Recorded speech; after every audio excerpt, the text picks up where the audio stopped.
वरच्या लेवलला आपण काही मागण्या दिल्यात, ते म्हणले तुमच्या काय काय मागण्या आहेत, बरोबर, त्या परत एकदा आम्हाला सांगा. आता याच्या व्यतिरिक्त काय काय राहिले असेल त्या तुम्ही सांगायच्या. आता मी जे लिहिल्यात, बिबटे पकडण्यासाठी पिंजरे कधीपर्यंत देणार व किती देणार, एक. नंबर 2, पिंजऱ्यातील पकडलेला बिबट्या कुठे सोडणार, बरोबर. नंबर 3, एकदा पिंजऱ्यात पकडलेला बिबट्या पुन्हा पिंजऱ्यात येतो का. 4, बिबट्याच्या नसबंदीचा निर्णय कधी घेणार, बरोबर.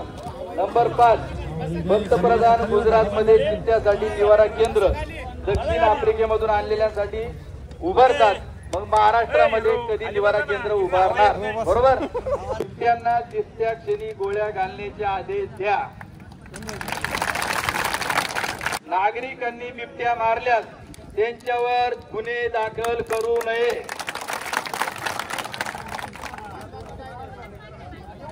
लाईटीचं करंट द्या, तसं नाही मारायचं. ठीक आहे.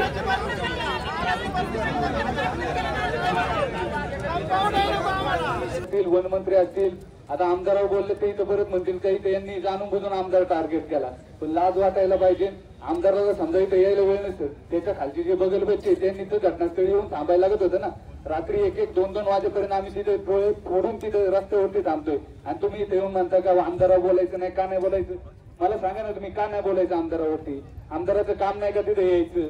बरं, आमदाराचं काम नाही म्हणता तुम्ही. आमदारांनी आता निकम साहेबांनी तो व्हिडिओ लावून ऐकला, आपल्याकडे पण सोशल मीडियाच्या माध्यमातून सगळ्या गोष्टी आपल्यापर्यंत वेळोवेळी पोहोचतच असतात. मला सांगा, आमदारांनी कधी त्या वनमंत्र्याच्या दालनात जाऊन बसले हो. त्यांना गरज आहे का नाही. मतं मागायच्या टायमाला तुम्ही आमच्या भागामध्ये आता विकास कामांची नारळ तुम्ही बातम्या जर पाहिलं तर त्यांचे भले मोठे फिक्स लागलेले असतात. पुढे विकास होतो, पुढे काय होते तेच माहित नाही. एक रस्ता करायला गेला तर दुसरा रस्ता खराब झालेला आहे. मग तुम्ही रस्त्याची कामं करता, करा ना, तिथे पिंजरे लावा तुम्ही. नाही तुम्ही पिंजरे, बरं पिंजरे लावले तर बिबटे सोडणार कुठं, हा पण प्रश्न आहे ना. उचलायचा पिंपर घेतला, सोडायचा फाकट्याला, उचलायचा फाकट्याचा न्यायचं कावट्याच्या रानमाळा तिकडे डोंगराला. आम्ही आउट्याला त्या ठिकाणी इलेक्शनच्या निमित्ताने गेलो, ते लोक आम्हाला सांगत होते तुमच्याकडले बिबटे आणले तर आमच्याकडे सोडितात, पण आमच्याकडे तुमचा बिबट्या टिकतच नाही. तुमचे बिबटे राहिले ऊसाच्या रानांनी, मऊत रानांमध्ये, खडकाळ जमिनीमध्ये ते राहू शकत नाही. मग ते बिबटे परत आपल्याकडे देणार. पण त्या बिबट्याची आता काल मंगलदास बांधल साहेब त्या ठिकाणी आले होते, त्यांनी फोन लावला अधिकाऱ्यांना. त्या एका वरिष्ठ अधिकाऱ्याने असं सांगितलं की शासनाची मानसिकता नाही. मी तुम्हाला जाणीवपूर्वक जबाबदारीने हे सांगतोय. त्या अधिकाऱ्यांचा फोन स्पीकरवर होता. त्यांनी असं सांगितलं की शासनाची मानसिकता नाही का ह्या बिबट्यांना इथून उचलायचं किंवा त्यांना मारायची परवानगी आणावी. हे असेच 4 बळी असेच रोज जातील, असेच मध्ये आपण पुरून जाऊ, पण याच्यातून आपल्याला ठोस भूमिका होणार नाही. म्हणून शिवण्याची आई इथं उभी, तिथं 3 महिन्याचं लेकरू घेऊन इथं उन्हात बसली, 3 महिन्याचं बाळ इथं उन्हात घेऊन बसली, आणि आपण बिनलाजासारखे फक्त बघायची भूमिका. आमच्या त्या डोंगरताईंनी सांगितले इथं काय तमाशा चालू आहे, आपण उभे राहून बसलाय. आम्ही इथं खाली बसले, आमच्या कपड्यांमधून घाम निघलाय. तुम्ही आड साईडला उभे राहून खुशाला आमची माझ्या पाहत आहे. आणि आपली जी मागणी आहे की वनमंत्री इथं आला पाहिजे, पालकमंत्री इथं आला पाहिजे. मीडिया चालू आहे, पालकमंत्री पाहत नाही का आपल्याला. नाही, मध्ये खेडला भाऊ त्या ठिकाणी घटना घडली, सगळं प्रशासन तिथं जागा झाले. आज काय येत नाही, अजून 4 लोकांची माहिती पाहिजे घ्यायला. अत्यंत गंभीर अशा प्रश्नाच्या संदर्भामध्ये आज या पुनर्वसन महामार्गावरती उतरलेलो आहोत. कारण ती वेळच तशी आहे. आजपर्यंत अशा पद्धतीचं आंदोलन आपल्या भागामध्ये कधीच झालं नाही. आपल्या लोकांना आंदोलनाची सवय नाही. मगाशी कोणीतरी बोललं, आपले लोकप्रतिनिधी म्हणाले आंदोलनाने काय होत असतं का. त्यांना माहीत नाही आंदोलनाची ताकद काय आहे. चळवळीतल्या कार्यकर्त्यांचं आंदोलन कसं असतं हे तुम्हाला माहित नाही. तुम्हाला पळता वही थोडी करणारी आम्ही माणसं आहोत. कालचं सुद्धा कर्जमाफीचं आंदोलन चळवळीतल्याच लोकांनी सरकारला वाकायला त्या ठिकाणी भाग पाडलेला आहे, हे लक्षात ठेवा. आणि मी राजू शेट्टी साहेबांशी देखील बोलले, बच्चूभाऊंशी सुद्धा आपलं बोलणं झालंय. तुम्ही काळजी करू नका, बाहेरून सुद्धा आपले सगळे चळवळीचे लोक या ठिकाणी येणार आहे. मी त्यांना सांगितलंय की आमच्या भागातल्या शेतकऱ्यांचा सगळ्यात गंभीर प्रश्न जर काय असेल, हे बाकीचा बाजारभावाचा प्रश्न, कर्जमाफीचा, बाकीचे सगळे प्रश्न बाजूला राहू द्या. आज आमचं जीवनच त्या ठिकाणी सुरक्षित राहिलं नाही. आमची लेकरं बाळं त्या ठिकाणी सुरक्षित राहिली नाही. आमच्या माय मावल्या त्या ठिकाणी सुरक्षित राहिले नाही. अरे आमच्या माय मावल्यांनी शेतामध्ये जाऊन, अरे वन खात्याची लोक म्हणतात बसून काम करू नका. अरे आमच्या माय मावल्यांनी का उभ्यानी खुरपायचं का? तुमच्या बापाने धंदे केले होते का? असे शेती करायची कशी? जनावरांचा चारा कापायचा कसा, इलायची गळ्यात कसं कापायचं, तुम्ही आम्हाला शहाणपणा शिकवता काय? मी जुन्नरमध्ये जेवढ्या घटना घडल्या त्या प्रत्येक ठिकाणी मी जवळपास अपघातात्मक एखादी घटना घडली तर मी त्या ठिकाणी प्रत्येक ठिकाणी गेलोय. इतक्या गंभीर घटना आहे, मनाला वेदना का झटका लावणाऱ्या घटना आहेत. रात्रभर आम्हाला देखील झोप येत नाही. शिवन्या बोंबेची मम्मी या ठिकाणी आहे, त्या ठिकाणी देखील आम्ही त्यांच्या घरी 2-2.5 तास होतो. कागूबाई ज्या आजी गेल्या त्यांच्या घरी देखील आम्ही होतो. आज सकाळी लवकरच, काल मला येता नाही आलं आपल्याकडं, पण सकाळी सुद्धा मी आपल्याकडे येणार होतो. अनेक ज्या घटना त्या ठिकाणी घडलेल्या आहेत त्या सगळ्या घटनांच्या ठिकाणी आम्ही गेलेलो आहे. काळेवाडीची जी घटना जुन्नरची, मामाच्या इकडे ते पोरग आलं आणि सकाळी 8:30 वाजता मामा पलीकडच्या शेतात ऊसाच्या पलीकडं घासाचं गवत कापायला गेला. लाड ते पोरग सकाळी 8:30ला 5व्या सरीमध्ये गेला असेल फाटाच्या आतून, बिबट्या आला ना 8:30 वाजता पोराला घेऊन गेला. इतक्या भयानक घटना घडल्या. पिंपरी पेंढरची घटना, एकमेव ती माऊली म्हातारी सासू घरामध्ये, तिला न्हायला घालायला तीच असायची, आंघोळ घालायला तीच असायची, तिला साडी सुद्धा नेसवायला तीच असायची, त्या लेकरांना जेवण करून द्यायला सुद्धा तीच असायची, नवऱ्याला सुद्धा जेवण करून द्यायला तीच होती. आणि ती सुद्धा बिबट्याच्या हल्ल्यामध्ये 100-150 फूट वडत नेलं बिबट्यानी, जागेवर प्राण झाली. अरे त्या कुटुंबाचा आधार हरपला. इतक्या भयानक घटना आम्ही डोळ्याने पाहिलेल्या आहेत. आणि मग लोकांचा संताप का अनावर होऊ नये, का लोकांचा उद्रेक होऊ नये? मी तुम्हाला सांगतो, शोभाकर भांगरवर अनेक गुन्हे दाखल झालेले आहेत. काल सुद्धा आम्ही 9 जण होतो, 50-60 पोलीस होते तरी आम्ही घाबरलो नाही. आजही त्यांना काय करायचं ते करू द्या. ही लोकशाही आहे. अरे कुणासाठी लोकशाही आहे? त्या निवडून दिलेल्या टाग्यांसाठी ही लोकशाही आहे. लाजा वाटला पाहिजे तुम्हाला. अरे हरामखोरांना सत्तेचा वाटा पाहिजे, मरीला पाहिजे, सत्तेत राहायला पाहिजे आणि जबाबदारी घ्यायला नको. तुमच्या बापाचे धंदे केले होते का असे? लाज वाटते तर राजकारण सोडून द्या, घरी बसा, बांगड्या भरा. शरम वाटली पाहिजे तुम्हाला. इकडून तिकडं, तिकडून इकडं, इकडून तिकडं, याच्याशी आघाडी त्याच्याशी युती, फक्त कायम सत्ता आमच्याकडे पाहिजे. अरे मग लोकशाहीमध्ये जबाबदारी कोणी घ्यायची? निवडून दिलेल्या लोकप्रतिनिधीचं काम आहे. आज जे आमदार असतील, जे खासदार असतील, त्यांची ही जबाबदारी आहे. मी वन खात्याच्या लोकांबद्दल त्यांच्या काही जबाबदारी आहेत त्या पण मला माहिती आहे, परंतु कायद्याने त्यांचे देखील हात बांधलेले आहेत. त्या छाडे आजी जेव्हा जांबूच्या गेल्या तेव्हा मी तिथे गेलो होतो, तेव्हा सुद्धा सातपुते साहेबांना मी फोन लावला, तर स्पीकरवर फोन टाकला होता. सातपुते साहेबांना मी विचारलं, अरे कायद्याने तुमचे हात बांधलेत का? हे तरी लोकांना स्पष्टपणाने सांगा. केंद्राचा वन्यजीव संरक्षक जो कायदा आहे तो आपल्या मुळावर या ठिकाणी येतोय आणि त्या कायद्यामुळे सगळ्यांचे हात बांधले गेलेले आहेत. प्रत्येक अधिकाऱ्याला देखील काही मर्यादा आहेत, जिल्हाधिकाऱ्यांना देखील काही मर्यादा आहेत. मी तुम्हाला सांगतो, कायदा कोण बनवतं? संसद कायदा बनवते, विधिमंडळ कायदा बनवतं. अरे हे कायदे कुणासाठी बनवले तुम्ही? वन्य प्राणी जगला पाहिजे, अरे जगला पाहिजे, पण तोच जर वन्य प्राणी त्याचा आदिवासी, त्याचं जंगल सोडून जर आमच्या भागामध्ये राहायचा, त्याचं निवासस्थान करत असेल आणि आमचे हल्ले करत असेल, आमची जनावरं खात असेल, आमची लेकरं बाळं खात असेल, आमच्या माय मावल्यांना खात असेल, तर त्याचं काय पेटवायचं का आम्हाला? त्याला मारलंच पाहिजे. छत्रपती शिवाजी महाराजांची ही जन्मभूमी आहे. अरे छत्रपती शिवाजी महाराजांच्या काळामध्ये वन्य प्राण्याची शिकार करणाऱ्याला सोन्याचं कडे बक्षीस दिलं जायचं. अरे छत्रपती शिवाजी राजांना आपण आदर्श राजा का मानतो? त्यांना आपण का पुजतो? अनेक राजे होऊन गेले, पण छत्रपती शिवाजी राजाच आपला आदर्श का? कारण तो खरा लोककल्याणकारी राजा होता, तो शेतकऱ्यांची काळजी घेणारा राजा होता. अरे राजेशाही गेली ना आता लोकशाही आली. कायदा सर्वश्रेष्ठ आहे आम्ही मानतो, पण हे कायदे कुणासाठी बनवले तुम्ही? तुम्ही संसदेमध्ये कायदा केला, तुम्ही विधिमंडळामध्ये कायदा केला, आणि तोच कायदा जर आमच्या मुळावर उठत असेल, आमच्या जीवावर बेतत असेल, तर त्या कायद्याचं काय पेटवायचं का आम्हाला? तेव्हा तो केंद्राचा वन्यजीव संरक्षक कायदा त्या ठिकाणी दुरुस्त झाला पाहिजे. हा बिबट्या तुमचा जर आदिवास जंगलातला आहे, तो बिबट्या आमच्या ऊसामध्ये काय करतोय? त्यांनी जंगल सोडून आमच्या इथं राहण्याचे ठिकाण धरले, तो ऊसामध्ये जन्म घेतोय, तिथंच राहतोय, आमचीच कुत्री जनावरं खातोय, नाही कुणी भेटलं तर माणसं खातोय. अरे हे चाललंय काय? अरे मग वन खात्याच्या लोकांना, अरे तुमचा बिबट्या तुमच्या भागात घेऊन जा, तो आमच्याकडे कशाला सोडलाय? आणि जर तुम्हाला बंदोबस्त करता येत नसेल, ते निवडून दिलेले टगे तिथे काय करतात? काय करतात तिथे? अरे तुम्हाला काय फक्त खुर्च्या उभारायला दिलं का तिथं?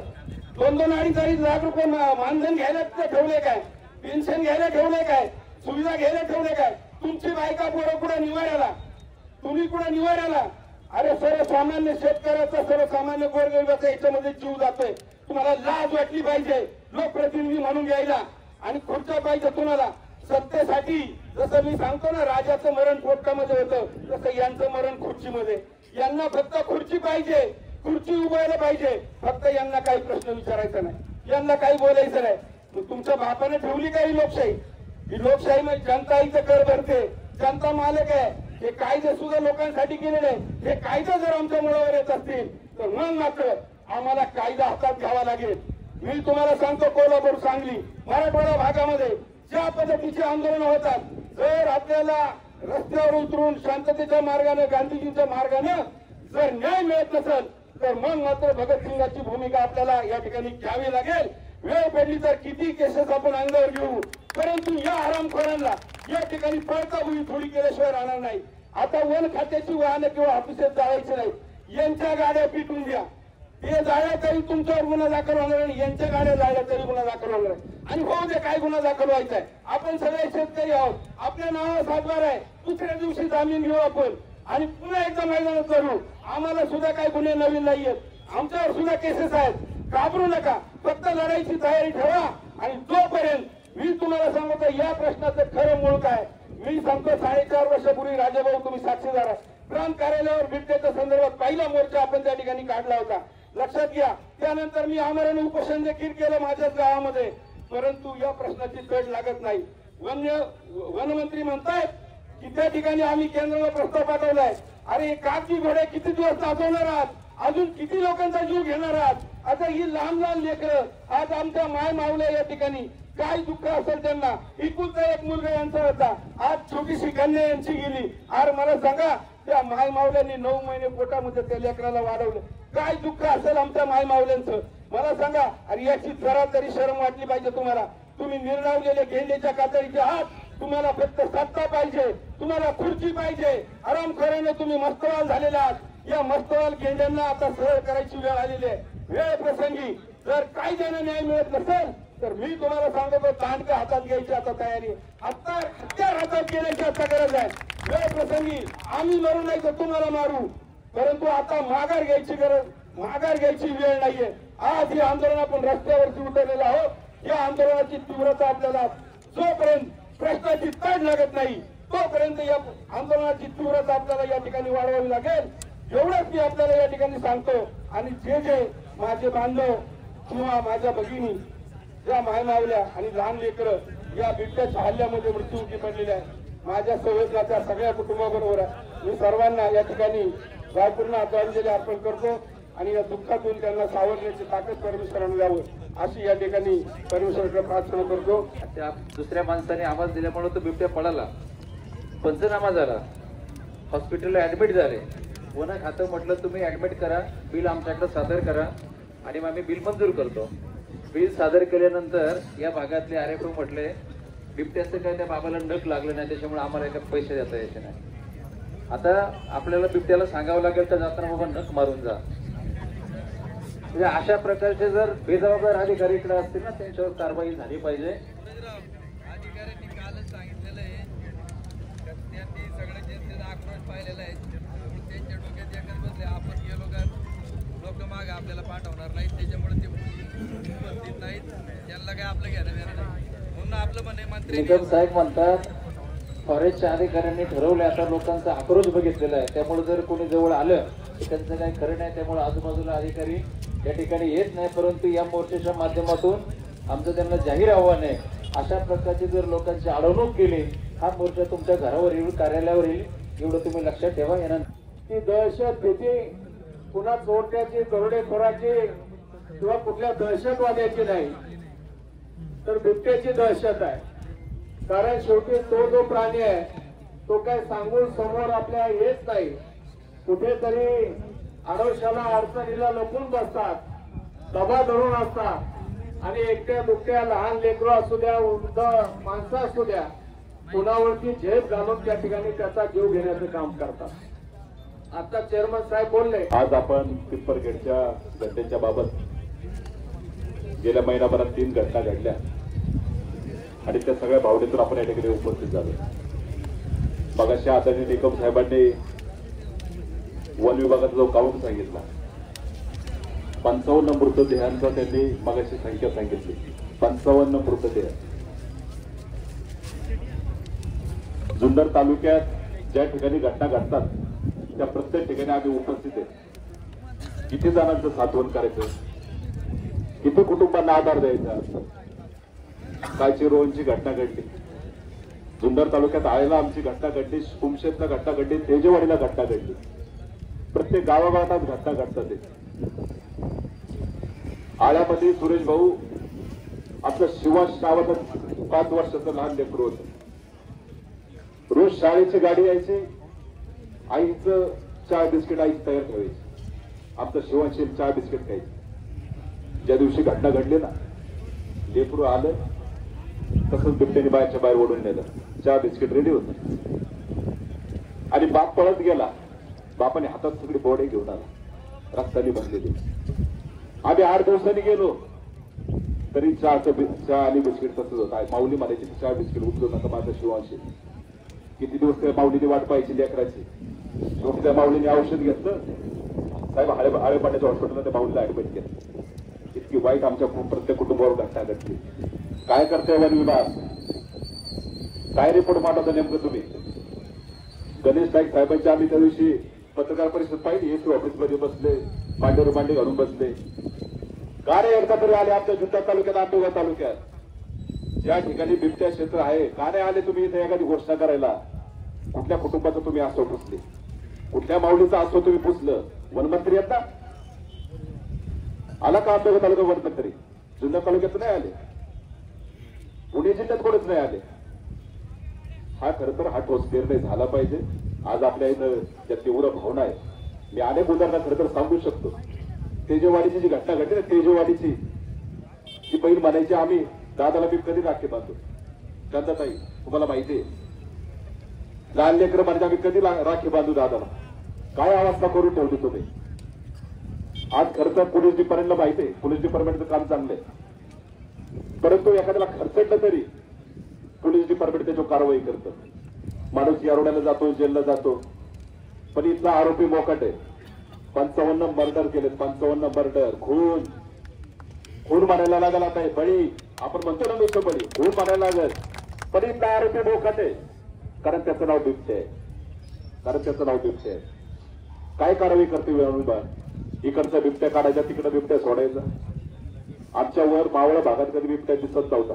आमची सासरवाडी काल्याला ती लोक म्हणजे आमच्या दोन बिबट्या सोडले. म्हणजे खालचे बिबटे पकडायचे, वर सोडायचे, वरचे पकडायचे, तिकडे सोडायचे. काय नेमकं करता तुम्ही?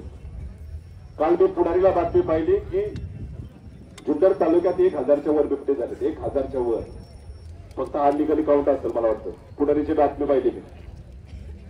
मग एवढी संख्या जर वाढली, सरकार नेमकं करतंय काय? अहो तो सरकारने जो हत्ती पोहोचले ना, हत्ती सुरेश भाऊ, अरे हत्ती कोण? अंबानीचा हत्ती. 3,500 केले ना वनतारा क्षेत्र. दाजी सोडा तिकडे बिबटे देऊन वनतारा. एवढं 3,500 एकरात ते वनतारा क्षेत्र केलंय. त्याची एवढी मोठी जाहिरात केली, पण तिथे सोडून द्या ना सगळे बिबटे. काल ज्यावेळेस आम्ही रोहनला भेटायला गेलो त्यावेळेस आम्ही सगळ्या कुटुंबाची अवस्था पाहिली. सुरेश भाऊ पहिल्यांदाच ती माझ्या हातात कोराडी घेतली असेल. म्हणलं आता काय झालं तरी चालेल, आता बिबट्याचा बळी आपण घेऊन टाकायचा. काय झालं तरी चालेल, काय गुन्हे दाखल करायचे करा, सगळ्या तालुक्यात गुन्हे दाखल करा. आजपर्यंत माणसांचे बळी पाहिजेत ना, एकदा बिबट्याचा बळी पहा. अहो आमचा शेतकरी बांधव आहे, हे आमच्या पाहिला भगिनी दिसतात ना. लक्ष्मी सरस्वतीचा अवतार प्रत्येक जण पाहतोय. आता दुर्गेचा अवतार बघा, प्रत्येकाच्या हातात येळा असतोय. एवढं सोपं आहे. आज आपण फक्त म्हणतो की बिबट्या मारायची परमिशन दिली पाहिजे. सरकारने हे गांभीर्याने घ्यायला नको. अहो रेस्क्यू करून मारा ना हे सगळे बिबटे. या तिकडे वनताराला आम्ही मध्यंतरी राजस्थानला गेलो होतो साहेब. राजस्थानला जमाईबान म्हणून ते म्हणजे इथं जवळ बिबट सफारी आहे. म्हणजे बिबट सफारी चला बघायला. ते म्हणजे 4,000 रुपये खर्च आहे. आम्ही 4,000 रुपये खर्च करून गेलो. की गावठे कुत्र पाहिले, रानडुकराचं पिल्लो पाहिलं. म्हणलं बिबट्या कुठे? अरे म्हणलं आम्ही रोड उसत पाहतोय बाबांनो, इथे 4000 रुपये खर्च करून करायला. मग जिथं तुम्ही लेपट सफारी केली, जिथं बिपट सफारी केली, तिथं सोडा नाही बिबटे. आम्ही कुठं काय म्हणलोय, घेऊन जा असे. आज एवढी संख्या सगळ्या आपल्या पुणे जिल्ह्यात वाढली, एवढा मोठा प्रश्न उभा राहिलाय. मला वाटतं या सगळ्या भावना सगळ्यांच्या समजून घेतल्या पाहिजे सरकारने, आणि केंद्र सरकारने याच्यावर ठोस पावलं उचलली पाहिजे आणि काहीतरी एक निर्णय दिला पाहिजे, जेणेकरून हा आपला जुन्नर तालुका तर पर्यटन तालुका घोषित झाला. मला वाटतं याच्यापेक्षा तो बिबट मुक्त जर झाला ना, आपला सगळा आंबेगाव असेल, जुन्नर असेल, काय गरज नाही पर्यटन तालुका करायची. सुरेश भाऊ, असं छत्रपती शिवाजी महाराजांची जन्मभूमी जुन्नर तालुक्यात आहे, शिवनेरीला आहे, काय गरज नाही तिथे कुठली घोषणा करायची. माझी खर्च सगळ्या लोकप्रतिनिधी विनंती असेल, पण तुम्ही जर काय उद्या जर ठोस पावलं उचलली नाही ना, मी खरोखर सांगतो, आम्ही छत्रपती संभाजी महाराजांचे वारसदार आहोत. वाघाच्या कपड्यात घालून हात ओजीला जाते जात मराठ्याची. महाराष्ट्रातला प्रत्येक बांधव मराठा आहे. वाघ फाडायचे ताकद प्रत्येकात, ती करायची वेळ आणू नका, काहीतरी ठोस पावलं उचला. माझी या ठिकाणी आपल्या सगळ्या जुन्नरकर, आंबेगावकर, सगळ्या पुणे जिल्ह्याच्या सगळ्या शेतकरी बांधवाच्या वतीने विनंती, वन विभागाचे जर कोण लोक आले असेल तर त्यांनी हा रिपोर्ट त्या ठिकाणी सरकारकडे करावा. त्या ठिकाणी मी आपल्या सगळ्यांच्या माध्यमातून विनंती करतो. जुन्नरहून आले सगळे आमच्या इथे राजूनाना बोर्ड बसलेत. पुढे राजूनाना उभा राहा. राजूनाना पुढे. अरे पिंजऱ्यात बसला राजूनाना इतके दिवस, काळजी तुम्ही साक्षीला आहे, आंदोलन करीत. काय झालं, वन विभागाचे लोक येतात, त्यांचे आंदोलन चिरडून काढतात. आज जुन्नर तालुक्यात प्रत्येक ठिकाणी या खर्च घटना करतात. अँब्युलन्सला जाऊ द्या. अनेक तालुक्यातून खर्च जी लोक आली, मी त्यांच्या वतीने पण येरोवनला आमचे शिवन्य नावाचं बाळ आहे मला वाटतं, आणि त्या आजींना आणि सगळे जमाग अशी बालकेरे साहेबांनी ज्याच्या सगळ्यांना खरं तर श्रद्धांजली वाहिली. मी सगळ्याच मूर्तत्वांना आपल्या सगळ्या बांधवांच्या वतीने भावपूर्ण श्रद्धांजली व्यक्त करतो. थांबतो. धन्यवाद सुरेश दादा. शासन निर्णय देईल, जे आदेश देईल त्या बरोबर चालतील. त्यामुळे जे आदेश देणारे जे त्या ठिकाणी सत्तेमध्ये बसलेले आहेत, हे कसे रस्त्यावर फिरतायत हेच आपण पाहायचं आणि त्याच्यासाठी पुढच्या लढाईला आपण सज्ज राहायचंय. जोपर्यंत हा प्रश्न निकाली निघत नाही तोपर्यंत आता ही लढाई आपली रस्त्यावरची आहे. कृपया कोणी उठू नये.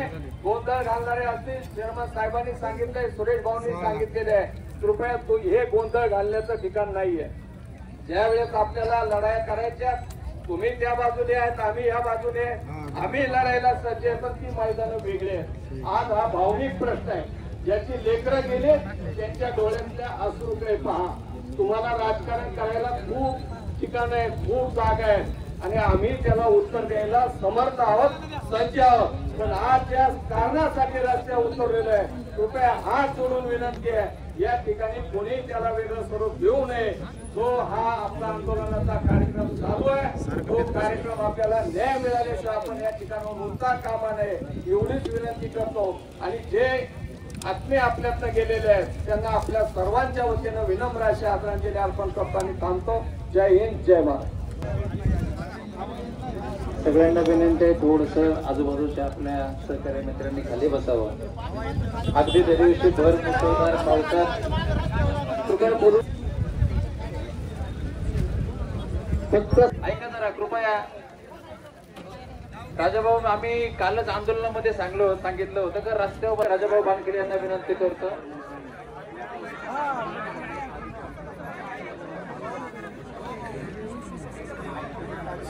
ज्या मुलाचा आता दुर्दैवी अंत झाला, त्या रोहन मुलाची आई, त्यांना या ठिकाणी मनोगत व्यक्त करायचंय.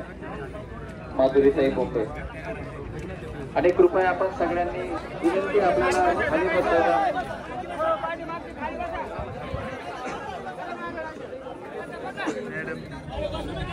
आज आपण या ठिकाणी जमलो आहोत तर माझ्या बाळाला न्याय द्या. ही माझी कळकळीची विनंती आहे, या ताईची कळकळीची विनंती. माझा मुलगा मला परत जिवंत करून होऊ शकत नाही, पण सर्वांनी न्याय द्यायचा प्रयत्न करा.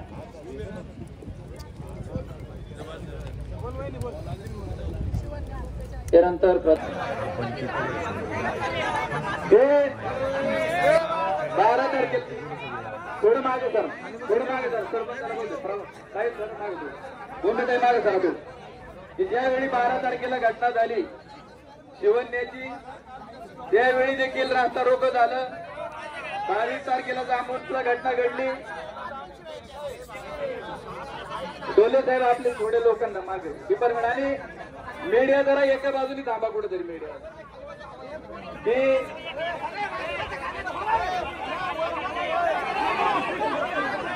22 तारखेला घटना झाल्यानंतर ऐका जरा, 22 तारखेला घटना झाल्यानंतर आम्ही निर्णय घेतला. पाऊस होता, बागुबाई जाधवांचं झाल्यानंतर तिथं आम्ही सगळेजण गेलो आणि गाव म्हणून होतं, परिसर म्हणून होता, सगळ्या पक्षाची लोक होती आणि तिथं निर्णय असा झाला की आपल्या परिसरातली बागुबाईचा ज्यावेळी त्या मृत पावल्या त्यावेळी या परिसरातली जांबूत आणि पिंपरखेड मधली ती 8वी घटना होती आणि या भागात जुन्नर वन विभागातला तो 55वा मृतदेह होता. 20,000 पेक्षा अधिक जनावर होती. निर्णय असा झाला की आजपर्यंत ज्या मिटिंगा होतात लोकप्रतिनिधींच्या, सगळे सांगतात की कलेक्टरकडे मिटिंग झाली, मुंबईला मिटिंग झाली. आम्ही त्यांना एवढंच सांगितलं की ज्यावेळी पूरग्रस्त परिस्थिती निर्माण होती, आपली माळींची दुर्घटना झाली, सगळे अधिकारी, पदाधिकारी, मंत्री वगैरे असतील त्याच्या खात्याचे ते आले, त्यांनी स्पॉटवर पाहणी केली आणि त्यांना परिस्थितीचं गांभीर्य कळलं आणि मग निर्णय त्या ठिकाणी झाला. म्हणून बागुबाई जाधवांचा ज्यावेळी मृत्यू झाला त्यावेळी निर्णय असा करण्यात आला की तो मृतदेह, पाऊस होता म्हणून आम्ही तिथे एक तंबू त्या ठिकाणी ठोकला आणि त्यांच्या मुलांनी सांगितलं की निर्णय घेणारे कोण म्हटले मीटिंग कलेक्टर झाली. कलेक्टर म्हणले एवढे पिंजरे देतो, वन मंत्री सांगितलं. निर्णय त्या ठिकाणी असा झाला की जोपर्यंत जिल्ह्याचे जिल्हाधिकारी, वन खात्याचे मंत्री आणि पालकमंत्री इथं येत नाही तोपर्यंत तो मृतदेह हलवायचा नाही, पीएम करायचा नाही. बरोबर. आणि त्यानुसार कार्यवाही झाली आणि 3:30 वाजता अतिरिक्त जिल्हाधिकारी सतीश राऊत आले आणि त्याच्यानंतर जिल्हा एसपी संदीप गिल साहेब आले. हे बाळा खाली ठेव, ते घेतील लोक, मध्ये येऊ डिस्टर्ब करू नका, खाली ठेव ना, तू पास करतील. हा देतील एकमेकाला, फक्त आणून ठेवा, पुढे पास करा. तर मग त्यानंतर त्यांनी असं सांगितलं की 8 दिवसाच्या आतमध्ये इथं जिल्हाधिकारी येतील, जांबूत मध्ये, पिंपरखेड मध्ये, ते मीटिंग घेतील आणि त्यानंतर तुमच्या ज्या भावनाच्या समजून घेऊ आणि काय निर्णय घ्यायचा तो घेऊ. 12 तारखेची घटना झाल्यानंतर 16 तारखेला मी स्वतः राज्याचे वनमंत्री गणेश नाईक साहेबांशी बोललो आणि त्यांनी सांगितलं की मी स्वतः येतो, पाहणी आपण करू. म्हणलं ठीक आहे, आणि लोकांना देखील सांगितलं. त्याच्यानंतर 22च्या नंतर कुणीही अधिकारी आले नाही म्हणून 27 तारखेला मी स्वतः मंत्रालयात गेलो. त्यानंतर सरपंच शंकरराव पिंगळे गेले, वनमंत्र्यांना पत्र मी स्वतः जाऊन दिलं. सावंत साहेब असतील, पांडे मॅडम असतील, त्यांना देखील त्या ठिकाणी दिलं. एक कॉपी पवार साहेबांना दिली. त्यांनी सांगितलं की मला एक मुख्यमंत्र्याच्या नावाने पत्र द्या आणि ते पत्र देखील त्यांच्याकडे दिलं. फाईल कुठे पत्र गणेश नाईक साहेबांची पोच घ्यायची आणि मग मुख्यमंत्र्यांची घ्या आणि मग पवार साहेबांनी सांगितलं की मी सीएम साहेबांना मीटिंग घ्यायला लावतो. आमचं म्हणणंच एवढं आहे की सत्तेमध्ये आहात, मुंबईत कबुतराच्या प्रश्नावरती मुंबई बंद होते आणि मुख्यमंत्री त्यांना वेळ देतात. आम्हाला किती लोक मारल्यानंतर तुम्ही इथं वेळ देणार, हा आमचा सवाल आहे. हे पत्र आहे वनमंत्र्यांना स्वतः मी जाऊन 27 तारखेला दे. आणि मग आज ही ज्यावेळी घटना होती, कालची झाली, पंतप्रधानाने रास्ता रोको केलं. त्यानंतर रोडेवाडी फाट्याला देखील केलं आणि रात्री रोडेवाडी फाट्याला सर्वांनी ठरलं की जोपर्यंत आता ठोस निर्णय होत नाही तोपर्यंत आता मागे हटायचं नाही, आता लढायचं, हा निर्णय घेतला. आणि म्हणून या आंदोलन त्या ठिकाणी ठेवलं. कारण किरकोळ रस्ते आडून त्याचा काही परिणाम होत नाही. जिल्हाधिकाऱ्यांनी रात्री मला 11:40 पत्र पाठवलं की आम्ही बिबट्या जो नरभक्षक आहे त्याला मारण्याचा, शूट करण्याचा आदेश काढलेला आहे. डोले साहेब डीवायएसपी आहेत, त्यांनी सांगितलं की सकाळी 6:30 वाजता माणसं तिथं शूट करण्याकरता येतील. आम्ही वाट पाहिली आणि 11 वाजेपर्यंत शूटर त्या ठिकाणी पिंपरखेड मध्ये पोहोचलेले नव्हते. बरोबर ना. आता साहेब आहेत, आता ते त्यांना पण माहिती आहे. साहेब 11 वाजेपर्यंत कोणी आलं नव्हतं. मग रात्री रोहनच्या संदर्भात त्याच्या वडिलांनी सांगितलं की मला जोपर्यंत न्याय मिळत नाही, मुलगा माझा आहे, तोपर्यंत माझ्या मुलाचा अग्नी त्याला त्या ठिकाणी लावला जाणार नाही. हा निर्णय त्याच्या वडिलांनी घेतला, ग्रामस्थांनी घेतला. याबद्दल जाणून घ्या. आणि मला खंत एका गोष्टीची वाटते की समजा एखादी महिला आहे, कोण कुठल्या पार्टीचा हा भाग त्याच्यात गौण आहे, पण जर ते काही बोलत असतील लोकप्रतिनिधींच्या संदर्भामध्ये, आमदार असो, खासदार असो, मंत्री असो, तर त्यावेळी कोणाला वैयक्तिक सचिनराव राग येण्याचं काही कारण त्या ठिकाणी नाही. याचं कारण असं आहे की परवाच्या त्या दिवशी मेळावा झाला, त्यावेळी या तालुक्याच्या आमदारांनी काय भाषणात सांगितलं, या आंदोलनाच्या कुठे आरोपांना उत्तर द्या आणि फसवा प्रचार होय ना. काही काही लोक काय करतात, आता खरं तर मला नाही बोलायचं त्याच्यावर, पण काही प्रश्न असला की आंदोलन आंदोलन आंदोलन. अरे आंदोलन करून कोण काय बिबट्या कमी होतो का? लोकांनी दिशाभूल करायची. जसं काय दिलीप वळसे पाटलांनी सगळे बिबटे आणून सोडले दादा, तुमच्या इथल्या कोणीतरी बिबटे आणून सोडले. आणि ही जी दिशाभूल आहे ना, ही दिशाभूल ज्या वेळेला केली जाते त्यावेळेला माणसं बसतात आणि माणसं बसले की नुकसान पक्षाचं होतं, आपलं होतं, ते होणार नाही याची काळजी घ्या. आता काही लोकांना कृषी दरात वीज पुरवठा करण्याचा निर्णय शासनाने घेतला. अरे शासन आपलं शासन आहे, ते निर्णय घेत आलंय, घेत राहणार. तुम्ही काळजी करू नका. मग जर आमदार म्हणत असतील आम्ही सत्तेमध्ये आहोत, तुम्हाला जर बिबट्याचा प्रश्न निकाली काढायचा होता तर तुम्ही आजपर्यंत तो का निकाली काढला नाही? तुम्ही त्या ठिकाणी हाच प्रश्न निकाली काढण्यामध्ये सक्षम ठरले नाहीत, म्हणून ही जनता रस्त्यावर त्या ठिकाणी उतरलेली आहे. म्हणून तुमच्याकडे होत नाही म्हणून हे आम्ही करून दाखवू. आजपर्यंत जे जे रस्त्यावरती उतरले, महात्मा गांधींनी ब्रिटिशांना चले जावचा नारा पुकारला आणि हा देश स्वतंत्र झाला, तसा आम्ही ते केला. आज या ठिकाणी सांगतो, जोपर्यंत हे बिबट्या इथून जात नाही तोपर्यंत आमचा लढा हा रस्त्यावरती राहील, एवढं त्या निमित्ताने सांगतो. म्हणून ज्याला राग येत असेल त्याने चुपचाप त्या ठिकाणी जायचं, अजिबात नाही. कालचा प्रसंग मी सांगतो की ज्यावेळी ही घटना घडली त्यावेळी तिथले स्थानिक तरुण लोक आक्रमक झाली आणि त्यांनी रस्ता अडवला. राजू शेठ गावडे देखील इथं आहेत, ते ज्यावेळी जायला लागले लोकांनी त्यांना त्या ठिकाणी अडवलं. ज्यावेळी मी त्यानंतर तिथं गेलो, मला देखील लोकांनी अडवलं, म्हणजे तुम्ही जायचं नाही, कोणत्याही नेत्याला इथं प्रवेश नाही. त्यांना मी सांगितलं की पहिल्या घटनेपासून मी तुमच्या सोबत आहे, शेवट राहील. तुम्ही आता 2 काठ्या मला जरी टाकल्या तर देवदत्त निकम माघार जाणार नाही, तुमच्या बरोबर रात्रभर राहील. जर तुम्हाला एखाद्या नेत्याची एवढी जर कोणाला तळमळ वाटत असेल तर माझी हात जोडून विनंती आहे, आमचा जो संघर्ष चाललाय त्याला गाल बोट लागण्याकरता तुम्ही इथं थांबू नका. कृपा करून तुम्ही तुमच्या जागा रिकाम्या करा.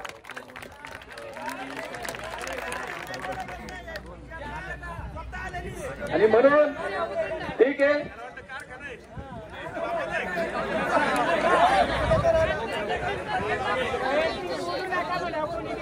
आणि म्हणून माझी आपल्याला विनंती आहे की ज्याला आपलं मत या ठिकाणी व्यक्त करायचंय त्यांनी व्यक्त करावं. की